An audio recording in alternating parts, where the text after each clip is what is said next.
ಸೋಮಾರಿಗೆ ಇರುವೆ ಹತ್ತಿರ ಹೋಗಿ ಅದರ ನಡವಳಿಕೆಯನ್ನ ನೋಡಿ ಜ್ಞಾನವನ್ನ ತಂದುಕೋ ಎಂಬುದಾಗಿ ಜ್ಞಾನೋಕ್ತಿ 6:6ರಲ್ಲಿ ನಾವು ನೋಡುತ್ತೇವೆ. ಜ್ಞಾನೋಕ್ತಿಗಳ ಈ ಸರಳ ಮತ್ತು ಆಳವಾದ ವಾಕ್ಯವು ದೇವರ ಸೃಷ್ಟಿಯಲ್ಲಿರುವ ಅತಿ ಸಣ್ಣ ಜೀವಿಯಾದ ಇರುವೆಯಿಂದ ನಾವು ಬುದ್ಧಿವಂತಿಕೆಯನ್ನ ಕಲಿಯಬೇಕೆಂದು ಕರೆಕೊಡುತ್ತದೆ. ಇರುವೆಗೆ ನಾಯಕರಾಗಲಿ, ಮೇಲ್ವಿಚಾರಕರಾಗಲಿ ಅಥವಾ ಆಡಳಿತಗಾರರಾಗಲಿ ಇರುವುದಿಲ್ಲ. ಆದರೂ ಸಹ ಅವುಗಳು ಶ್ರದ್ಧೆಯಿಂದ ಕೆಲಸ ಮಾಡುತ್ತದೆ. ಚಳಿಗಾಲಕ್ಕಾಗಿ ಬೇಸಿಗೆಯಲ್ಲಿಯೇ ಆಹಾರವನ್ನ ಸಂಗ್ರಹಿಸಿರುತ್ತದೆ. ಅವುಗಳು ಯಾರ ಸೂಚನೆಗಾಗಲಿ ಅಥವಾ ಉತ್ತೇಜನಕ್ಕಾಗಲಿ ಕಾಯುವುದಿಲ್ಲ. ಅವುಗಳ ಶಿಸ್ತು ಮತ್ತು ದೂರದೃಷ್ಟಿಯು ಸ್ವಯಂ ಪ್ರೇರಿತವಾಗಿದೆ.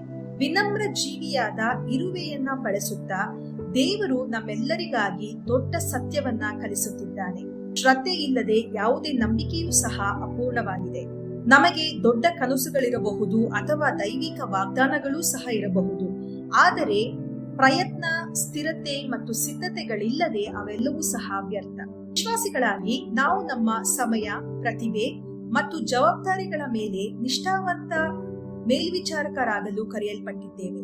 ಇರುವೆಯು ಶಾಂತವಾಗಿ ನಿರಂತರವಾಗಿ ಕೆಲಸ ಮಾಡುವಂತೆಯೇ ನಾವು ಸಹ ಯಾರು ನೋಡದಿದ್ದರೂ ಉದ್ದೇಶ ಸಹಿತವಾಗಿ ಕೆಲಸ ಮಾಡಬೇಕಾಗಿದೆ. ನಮ್ಮನ್ನ ಯಾರಾದರೂ ಉತ್ತೇಜಿಸಲಿ ಎಂಬುದಾಗಿ ಕಾಯುತ್ತಾ ಕೂತಿರಬಾರದು.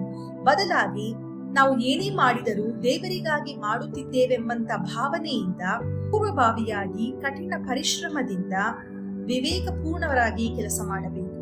ನೆನಪಿಡಿ, ದೇವರು ಶ್ರದ್ಧೆಯಿಂದ ಕೆಲಸ ಮಾಡುವ ಕೈಗಳನ್ನ ಆಶೀರ್ವದಿಸುತ್ತಾನೆ ಮತ್ತು ತಕ್ಕ ಸಮಯದಲ್ಲಿ ಅದರ ಪ್ರತಿಫಲವನ್ನ ನೋಡುವಂತೆ ಮಾಡುತ್ತಾನೆ. ದೇವರು ನಿಮ್ಮನ್ನ ಆಶೀರ್ವದಿಸಲಿ.